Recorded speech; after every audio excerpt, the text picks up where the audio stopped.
Muy buenas, estimados amigos, compañeros, vecinos, ciudadanos.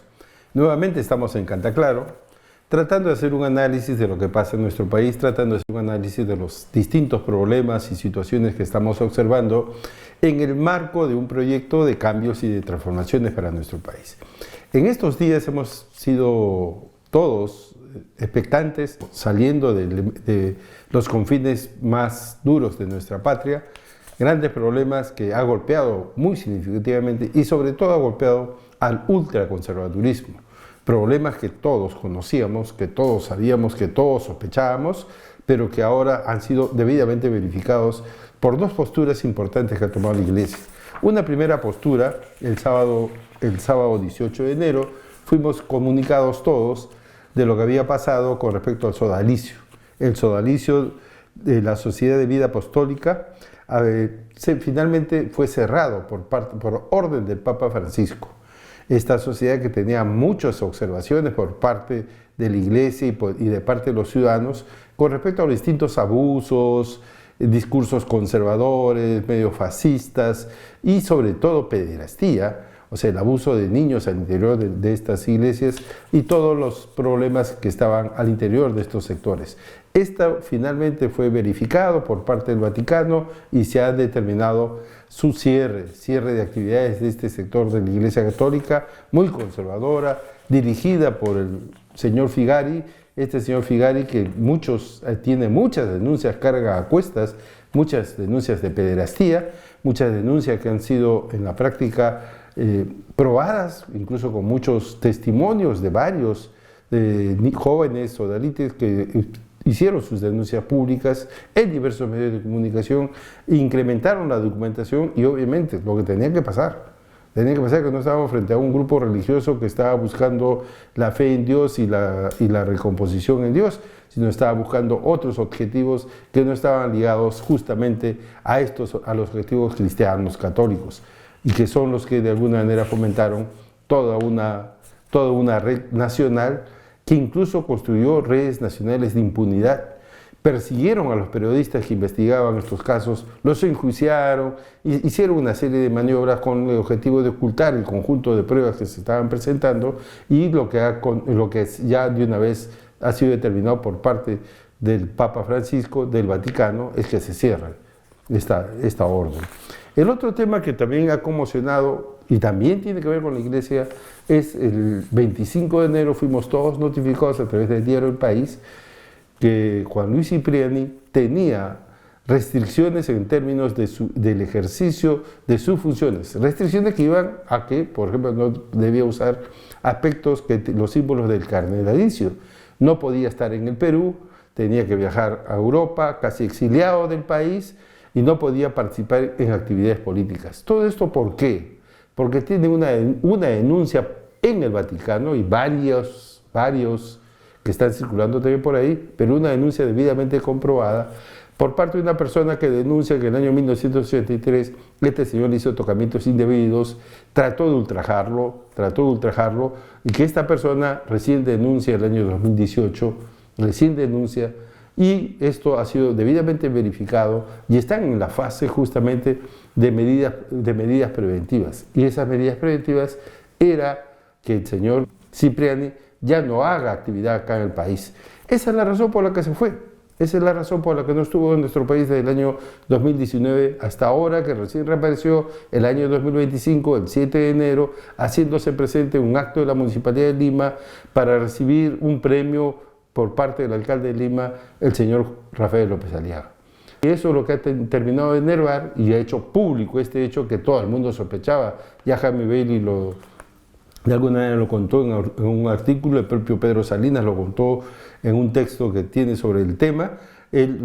Varios ya conocían más o menos de lo que podía estar pasando con Cipriani, y lo que ha pasado en concreto es que esto ha reventado públicamente, incluso ha sido confirmado por parte del Vaticano y también ha sido confirmado por las autoridades eclesiásticas peruanas, que en sendos pronunciamientos de la Conferencia Episcopal Peruana, como el cardenal peruano, el cardenal Castillo, han, obviamente en defensa de las víctimas, también han certificado que efectivamente esto viene ocurriendo a pesar de la negativa, porque estaba en fase de negación de Cipriani, que habiendo aceptado todas las medidas preventivas, ahora recién empieza a decir que supuestamente está frente a un complot. Esto obviamente también tiene que ver con un impacto importante en la Iglesia Católica. Y el impacto es que también hay sectores, los sectores conservadores, que respaldan obviamente y que tienen un respaldo importante de parte de Cipriani en lo político, están buscando descalificar a la Iglesia por estas medidas tomadas. Están buscando desarrollar toda una cruzada en la defensa del sodalicio, en la defensa de Cipriani, y acá en el país los ayalleros de sodalicio y de Cipriani están tratando de desarrollar una campaña para buscar desprestigiar al cardenal Castillo y para buscar desprestigiar al Papa Francisco, acusándolos de diversas cosas, a veces aberrantes y otras, francamente, sin ningún sentido, como que son comunistas, como que son caviares, que detrás de esto hay un intento político. ¿Por qué? Porque este señor Cipriani, que es acusado en estos momentos de cometer actos aberrantes contra menores de edad, este señor era la cabeza política de estos sectores. Él era el ideólogo, el que le daba sustento político a toda esta propaganda que venían desarrollando en los diversos medios, a toda esta propaganda que venían trabajando insistentemente en términos de la arremetida conservadora que hemos vivido en los distintos barrios, en los distintos pueblos. Estos señores obviamente defendiendo a quien es su líder, no tienen ningún empacho en buscar denostar a otras personas. Estas personas mismas, recuerden ustedes que cuando salió el afiche, María Maricón salieron incluso a rezar porque había un atentado contra la Iglesia Católica, contra la Madre de Cristo. Estos mismos señores no se levantan, no hacen ninguna acción, que estábamos frente a un pederasta. Ese pederasta era el señor Cipriani. Y frente a esa pederasta, estos señores muy católicos, muy preocupados, están preocupados incluso con campañas con mis hijos no te metas, están muy preocupados en la defensa de los niños, están muy preocupados en defensa de la juventud. Estos señores no alzan su voz frente a estos temas. No alzan su voz, ¿por qué? Porque detrás de todo esto solamente hay una campaña ideológica, política de estos sectores que buscan de alguna manera asentar en base a esos pensamientos un proyecto conservador autoritario en nuestro país. O sea, no estamos frente a cualquier cosa, no estamos frente a un hecho que aparece así nomás en el país sin ninguna repercusión, estamos frente a la base teórica, doctrinaria del pensamiento conservador en el país que da sustento a este proyecto al cual nosotros estamos y que no tiene ningún problema en aliarse a sectores mafiosos, a ser parte de una coalición mafiosa conservadora que no tiene ningún problema en ese sentido y por eso vienen desplegando distintas acciones para buscar desacreditar las voces críticas de la Iglesia Católica, que lo que están tratando de hacer obviamente es limpiar también la Iglesia, porque lamentablemente estos sectores se han apoderado del discurso católico, del discurso de la Iglesia y empiezan de esa manera a copar todos estos sectores. Y por eso que decimos, obviamente todos estos problemas tienen su cabeza política en estos momentos en nuestro país. Y ese es el señor Rafael López Aliaga, alias Porky. Y él ha asumido su alias con todo orgullo. Tanto es así cuando ha venido este streamer Speak, un poco obligado por parte de los anunciadores que tenía él en la Plaza de Armas, a que griten Porky, Porky, Porky. ¿Por qué? Porque Porky obviamente tiene un proyecto político que busca sentarse en la juventud, busca sentarse en influencers para buscar de alguna manera desarrollar su proyecto político de buscar ser la cabeza de este proyecto autoritario, conservador, mafioso. Proyecto autoritario, conservador, mafioso. Tanto es así que se ha prestado a la presencia de Speak, que podía haber venido muy tranquilo solo y tener el mismo impacto, ha buscado utilizar políticamente a Speak. Pero no lo ha logrado del todo, porque Speak ingresó a la Plaza de Armas con miles de jóvenes y los miles de jóvenes ingresando a la Plaza de Armas gritaban fuera Dina, fuera Dina. Y eso es una expresión del descontento que tiene nuestra sociedad y nuestros jóvenes con respecto a lo que viene pasando en nuestro país. Ese descontento de alguna manera fue un golpe político y por eso Dina no habla tanto del evento de Speak, porque habla de todo lo demás y no habla de este evento que tuvo un impacto político. Es la primera protesta masiva, gracias a Porky, que llega a la Plaza de Armas, al corazón del Palacio de Gobierno. Llega a demandar el fuera digna como una voz crujiente de los jóvenes para buscar de alguna manera sacar a esta señora de Palacio de Gobierno por todas las cosas que viene haciendo y por el gobierno en el cual nos tiene. Recuerden ustedes, Porky puede tener también un efecto contrario a lo que él quiere. O sea, ya tiene este efecto que tuvo con SPIC. El efecto, él condecoró a Patricia Benavides, exfiscal de la Nación. ¿Qué pasó con Patricia Benavides? Salió de la Fiscalía. Él condecoró a Juan Luis Cipriani el 7 de enero. ¿Qué ha pasado con Juan Luis Cipriani? Ahora está en desgracia. Entonces estamos frente a una persona que obviamente trata de utilizar políticamente determinadas figuras y parece que no le está yendo bien. No le está yendo bien porque obviamente puede tener toda la actitud de risa, toda la actitud de buscar congraciarse con la juventud, pero cuando el alma está podrida, cuando los pensamientos están podridos, obviamente estos no terminan de calzar con el sentimiento de la gente. Tiene más de cerca del 60% de desaprobación de los ciudadanos de Lima que ven en su gestión también otro desastre. No tienen ninguna preocupación en mejorar la ciudad, no tienen ninguna preocupación en mejorar la seguridad de la ciudad, en mejorar el ornato de la ciudad, y tenemos todos los problemas que tenemos en nuestra ciudad, producto del desgobierno en el cual ha entrado Porky. Por eso es una tarea importante en todo este entramado que tiene que ver con religión, tiene que ver también con grupos evangélicos que vienen desarrollándose en nuestro país sin ningún control.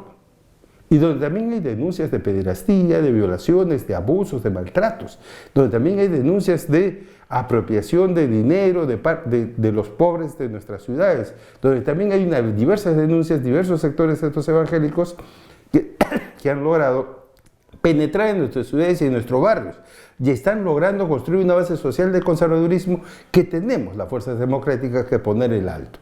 No podemos seguir permitiendo que estos sectores conservadores se desarrollen en nuestros barrios y en nuestros pueblos, y tenemos que empezar a trabajar estrategias que permitan efectivamente empezar a poner en contraposición qué están significando estos señores en el marco de un proyecto conservador. Aparentemente con un lenguaje moralista, del buen servicio, desarrollan estrategias de copamiento de la sociedad, de copamiento de las mentes de la gente y de buscar desarrollar discursos antiderechos, empezar a vulnerar los derechos de las mujeres, de los niños, de los jóvenes, buscar evitar que se les explique sobre sexualidad, buscar condicionar la forma de pensar de los ciudadanos y de la sociedad. Es un elemento central para ellos porque esto abona en este discurso conservador. Si nosotros no logramos dar esa batalla, los sectores democráticos progresistas esa batalla, en esos espacios vamos a tener que lidiar con mucha fuerza, con muchos problemas, un proyecto alternativo. Y tenemos que avanzar en ese sentido, y por eso es que llamamos a las fuerzas democráticas a tener planes concretos para enfrentar este discurso conservador, este proyecto conservador que detrás tiene un proyecto neoliberal, mercantilista, un proyecto de impunidad y de asentamiento de los procesos en los cuales los criminales vienen apoderándose de las instituciones y del país. Entonces tenemos, por lo tanto, se reafirma pues, esta alianza que existe entre el Congreso y el Ejecutivo a favor de la impunidad. Ha regresado el Ejecutivo el proyecto que declara, mejor dicho, el proyecto de detención preliminar, ha regresado el Ejecutivo al Congreso con una serie de observaciones. ¿Y cuál es la principal? Que todos los delitos menores de 8 años no caigan en detención preliminar. ¿Qué delitos están ahí? Delitos de corrupción, delitos aparentemente menores, robos de celulares. Todos estos delitos no serían perseguibles con detención preliminar. Y ahí tenemos el problema central, el tema de la corrupción de funcionarios.